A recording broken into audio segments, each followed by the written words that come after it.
여러분 안녕하십니까? 여러분 얼마 전에 우리나라에서 충격적인 사건이 있었습니다. 그게 뭐냐?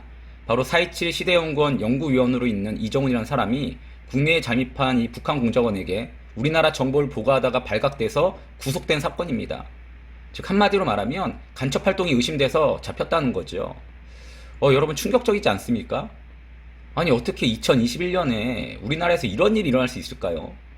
그래서 이 사건이 어떤 사건인지 자세히 살펴보니까 먼저 이 이정훈이라는 사람은요, 과거 1심의 간첩 사건 때 이미 그 혐의가 인정돼서 국법법 위반으로 실형을 받았던 인물이라고 합니다.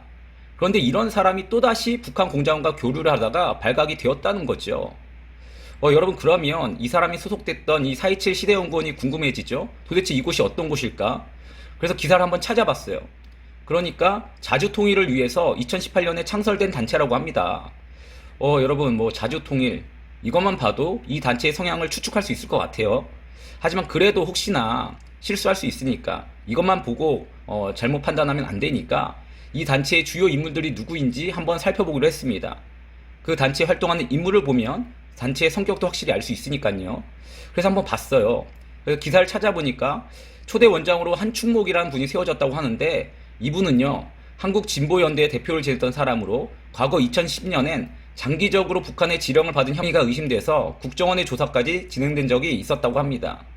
그리고 여기 또 보면 이 고문으로 세워졌던 이 오정렬이라는 분은 현재 고인이 되신 분인데 찾아보니까 친북좌파의 대표적인 인물로 과거 정교조 출범에 앞장섰던 사람이라고 해요. 여러분 이 두 사람만 봐도 알 수 있지만 한 명만 더 찾아볼게요.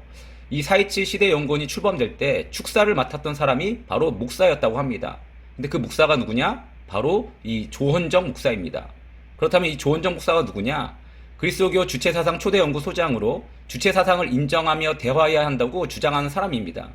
그래서 이것만 봐도 너무 심각해서 야, 이 사람이 도대체 뭐지? 그래서 또 하나 찾아보니까 과거에 이런 말도 했어요.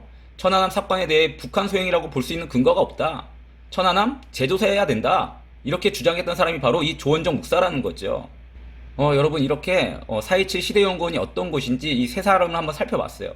그런데 여러분 지금 말씀드린 이 세 사람의 공통점이 또 하나 있습니다. 그게 뭐냐? 국보법 폐지 운동을 하고 있다는 거예요. 정말 이 사람들은 한결같은 생각을 가지고 있는 것 같아요. 처음부터 끝까지 국보법 폐지, 친북, 종북적 색깔.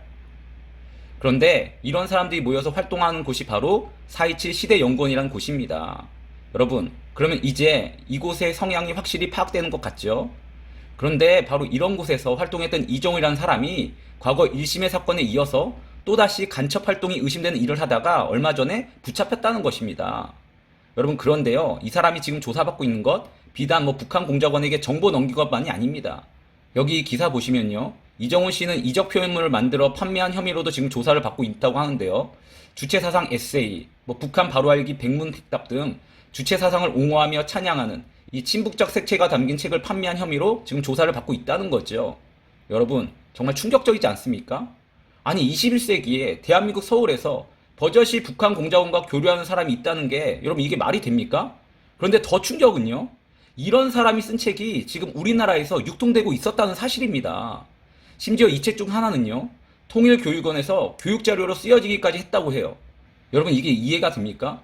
과거 간첩활동으로 붙잡혔던 이 사람의 책이 지금 통일교육원에서 교보자료로 쓰인다는 게 여러분 이게 말이나 돼요? 물론 이에 대해 통일부는 이 책이 교육자료가 아니라 참고자료였다고 해명했지만 어찌되었든 그동안 이런 책이 통일부에 비치되어 있었다는 것 자체가 충격입니다. 여러분 그런데요 제가 오늘 이런 얘기를 길게 한 이유가 있어요. 여러분 이렇게 북한 공작원과 교류했던 이정우 씨 같은 사람을 구속 기소할 수 있었던 가장 큰 원동력이 무엇인 줄 아십니까? 바로 아직 우리나라에 국보법이 살아있기 때문입니다. 여러분 그래요 이 국보법 곧 이 국가보안법은요 이런 이적 행위를 잡아내고 그래서 이 땅의 안전을 지키기 위한 최후의 보루인 법이라는 거죠. 이 땅의 자유와 안전을 지킬 수 있는 법, 그 유일한 보루가 바로 이 국보법이라는 사실입니다. 이 법이 있어야 친북, 종북, 주체상을 찬양하면서 옹호하고 간첩질하는 사람들을 잡아낼 수 있다는 거예요. 여러분 그런데 지금 이 법이 사라질 위기에 놓여 있습니다. 여러분 만약 이 법이 사라지면요 이제 이런 간첩들, 이런 사람들 잡을 수도 없고 조사조차 못합니다. 그야말로 종북좌파의 세상이 된다는 거죠. 아마 정말 우리 윗세대들, 우리 윗어른들께서 걱정하신 대로 광화문에 김일성 동상이 세워져도 어떻게 할 수 없는 일들이 생길 수 있다는 거예요. 그런데 여러분 아직 끝나지 않았어요. 아직은 국법법이 살아 있습니다. 그래서 우리가 지금 정신 차리면 이 국법법을 지켜낼 수 있다는 거죠. 그러므로 바라기는 지금 이 국법법 폐지 운동을 하는 자들이 어떤 자들인지 확실히 깨달아서 이런 자들로부터 이 땅의 자유와 안전을 지켜낼 수 있는 우리들이 되길, 정말 끝까지 국법법을 지켜내시는 우리 모두가 되기를, 이 나라 대한민국이 되기를 이 시간 주님의 이름으로 간절히 기도합니다. 감사합니다. 마치겠습니다.